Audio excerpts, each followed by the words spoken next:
दोस्तों, मैं विशाल कुमार फिर से आपका स्वागत करता हूं इस नए एपिसोड में। और इस नए एपिसोड में हम बात करेंगे जो समाज में प्रचलित इस समय या आदि से लेके अब तक का है जो कुरीति है उसके बारे में। There are many sense. देखिए, कुरीति कई प्रकार की होती है। पहले मुख्य हेडिंग हमने बना रखा है असमानता और अस्पृश्यता। पहले हम देख लेते हैं असमानता, अस्पृश्यता, क्रोध, अहंकार, नफरत, लालच, व्यभिचार, नशा, धन, शपथ, ये सभी पाप हैं। और इन सभी पापों में, संसार के सभी पापों में जो सबसे बड़ा पाप है, जो पाप के पहले पायदान पे आता है, वो है यही दोनों। अब आप कहेंगे ये कैसे? तो आप देखिए, हमारे भारत देश में ये सब तो पहले था, किसी से छुपा है नहीं। हमारे भारत देश में बहुत सारे लोग आए, बहुत सारे लोगों ने राज कर लिया। बहुत सारे लोगों, बहुत सम्राट आए, राजाएं, महाराजाएं, भारत को गुलाम बना ली। अब भारत में महापुरुषों की संख्या की कमी नहीं थी। राम थे, कृष्ण थे, हनुमान थे, बहुत सारे ब्रिलियंट महान व्यक्तित्व थे, गौतम बुद्ध थे। सोचकर ये आश्चर्य नहीं होता कि हमारा भारत देश, इतना बड़ा भारत देश, ये गुलाम कैसे बन गया? क्या तो वजह रही होगी? मान लो कि हमारा घर है, हमारे घर में कोई आके कब्जा करेगा तो कैसे कब्जा करेगा? किसी दूसरे के द्वारा ही कब्जा करेगा।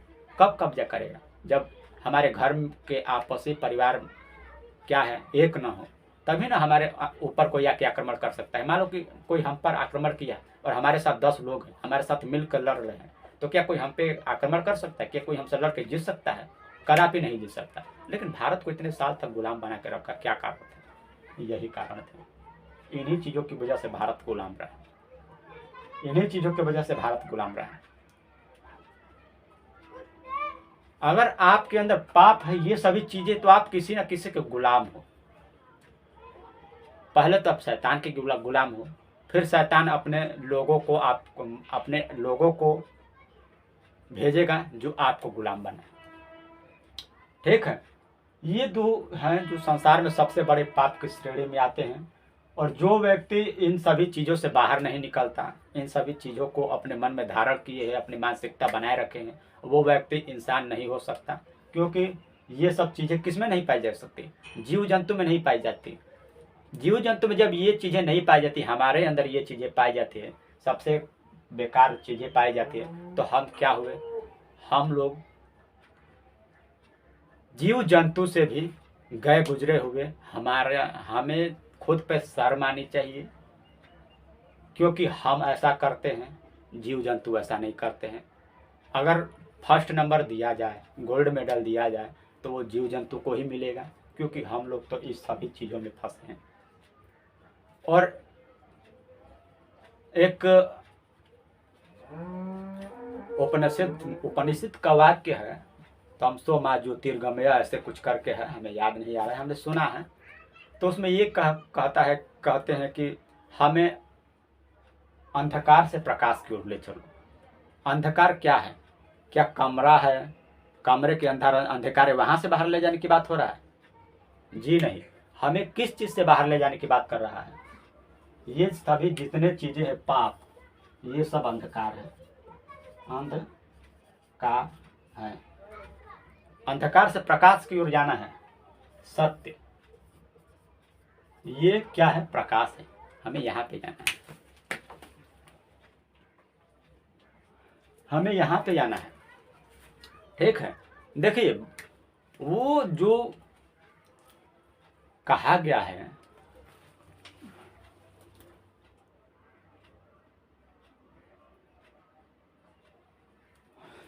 ये जो वाक्य कहा गया है, बहुत ही महान व्यक्ति ने कहा होगा, बहुत ही समझदार व्यक्ति ने कहा होगा, और बहुत कितनी अच्छी बात कहा होगा कि असत्य से सत्य की ओर चलो। असत्य का सबसे बड़ा जो चेहरा है, यही दो है, इससे अब ओवरकम हो जाए, ये सब आप में थोड़ा बहुत रहेगा तो ये चीज़ आप में थोड़ा बहुत रहेगा तो ये चल सकता है, लेकिन ये रहेगा तो आप नहीं चल सकते। ये सब सभी चीज़ों में होता है, लेकिन ये बहुत ही खतरनाक चीज़ है, इससे हमें बचना चाहिए, इसे अवॉइड करना चाहिए। अगर आप इन सभी चीज़ों से बाहर नहीं निकल पा रहे हैं, नहीं निकलते हैं, निकलने की कोशिश नहीं कर रहे हैं, तो अब क्या है, आप ये संदेश अपने लिए स्थापित कर रहे हैं कि हमें सत्य से असत्य की ओर ले चलो। आप अपने धर्म ग्रंथ का अपमान कर रहे हैं, क्योंकि ये असत्य से सत्य की ओर जाना है, ना कि यहाँ से यहाँ जाना है। अगर आप ऐसा करते हैं तो आप अपने धर्म ग्रंथ को ही आप गाली दे रहे हैं। जीसस क्राइस्ट बड़े महान व्यक्ति हुए, उन्होंने कहा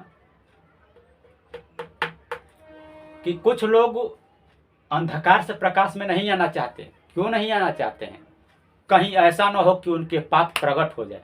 अगर तुम्हारी गलती किसी के सामने प्रकट हो जाएगी तो आप समझो कि तुम कितना आपको चोट लगेगा, कितना कष्ट लगेगा, अरे मेरा मजाक उड़ गया, ये हो गया, आप मृत्यु समान महसूस करेंगे। इसलिए 100% में से 99% व्यक्ति क्या असत्य से सत्य की ओर नहीं आना चाहते, अंधकार से सत्य की ओर नहीं आना चाहते। इन्हीं सभी चीज़ों को ख़त्म करने के लिए महान महान पुरुष आए, वो आए चले गए, लेकिन फिर भी ये सब चीज़ें बनी रहे। हम इन सभी चीज़ों को किस प्रकार ख़त्म कर सकते हैं? अच्छे ज्ञान से, अच्छे नॉलेज से।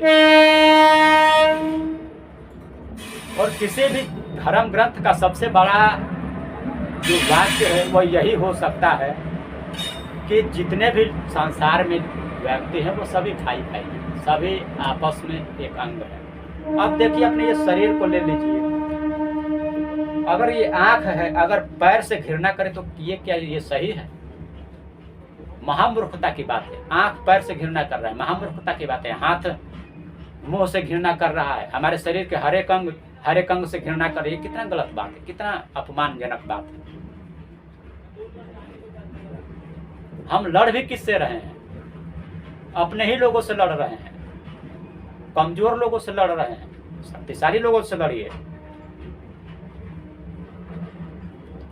जीसस क्राइस्ट का एक वचन में एक व्यक्ति कहते हैं, पौलुस कहते हैं कि तुम्हारा जो लड़ाई है वो इस संसार के लोगों से नहीं है। तुम्हारी लड़ाई असल में है किससे?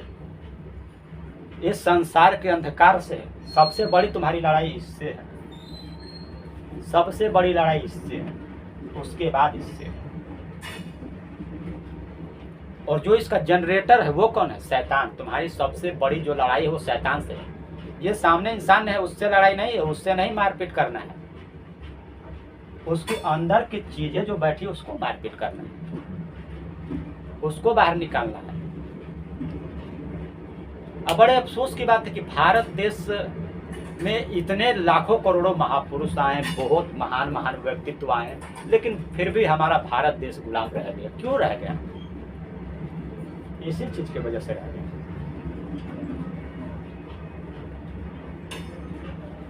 और जो व्यक्ति इन सभी चीजों से बाहर नहीं निकलता, अब हमारे महापुरुषों ने भी कहा है कि जो व्यक्ति अपनी मानसिकता से बाहर नहीं निकलता है, इन सभी चीजों से बाहर नहीं निकलता है, वो फिर एक जानवर ही है।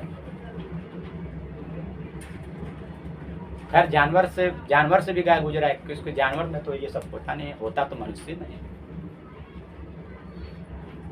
ठीक है, तो इन सभी से हमें बाहर निकलने की जरूरत है। और हमें सबसे ज्यादा जरूरत ये है कि हम जितने भी भारत के लोग हैं, जितने भी व्यक्ति हैं, इन सभी चीज़ों को ख़त्म करें और आपस में मिलजुल कर रहें, जिससे हमारा देश क्या सुपर पावर बने, अमेरिका से भी आगे बढ़े। ये बड़ी आश्चर्य की बात है कि हमारे देश में इतने सारे महापुरुष हुए, अम्बेडकर हुए, बहुत लोग हुए जिनका नाम गिना नहीं जा सकता। इन सभी लोगों के होने के बावजूद, इतना ज्ञान होने के, भारत के पास इतना ज्ञान होने के बावजूद भारत किसी का गुलाम कैसे बन गया? बड़ी अजीब की बात है और बड़े शर्म की भी बात है। ऐसा तो होना नहीं चाहिए, क्योंकि इतना महान फैसिलिटी जन्म लिए, इतना ज्ञान था यहाँ पर, इतने भव्य देश था, ये गुलाम हो गया। बड़े आश्चर्य की बात है। और इन सभी चीज़ों को बहुत से लोगों ने इनको ट्राई किया कि इनको दूर करें। जैसे मैं उदाहरण ले सकते हैं कबीर दास जी, उन्होंने अपने जीवन ही इसी में लगा दिया, इन सभी को दूर करने में, मानव को जागृत करने में। गौतम बुद्ध, उन्होंने ज्ञान ही इसलिए प्राप्त किया कि इन सभी समस्याओं का खात्मा किया जा सके। डॉक्टर BR अम्बेडकर बचपन से ही इतने प्रताड़ित हुए, इतने ही अस्पृश्यता का भाव झेला कि बाद में उन्होंने भारत का संविधान ही रच दिया, जिससे सभी लोग एक प्लेटफॉर्म पे आ सके। और ये जो संसार है, ये सब जो जितने भी चीज़ें हैं ना, ये सब एक मिस्ट्री है। इनको हमें सॉल्व करना है। जब हम इसको सॉल्व कर जाएंगे तभी हम एक मानव कहलाने के योग्य हैं, वरना मानव जीवन व्यर्थ है। बार बार जन्म लीजिए, अगर इन सभी चीज़ों को अगर आप इस संसार से ख़त्म नहीं कर पा रहे हैं तब आप कुछ भी नहीं है, बेकार है जीवन। इससे अच्छा कि आप कोई जीव जंतु का जन्म ले लीजिए, चुपचाप अपने जीवन को निर्वाह करिए, क्योंकि इन सभी चीज़ों के होने से ज़्यादा अच्छा है कि हम जीव जंतु हो जाएं, जिससे कम से कम लोग तो साहस लेंगे, सीखेंगे।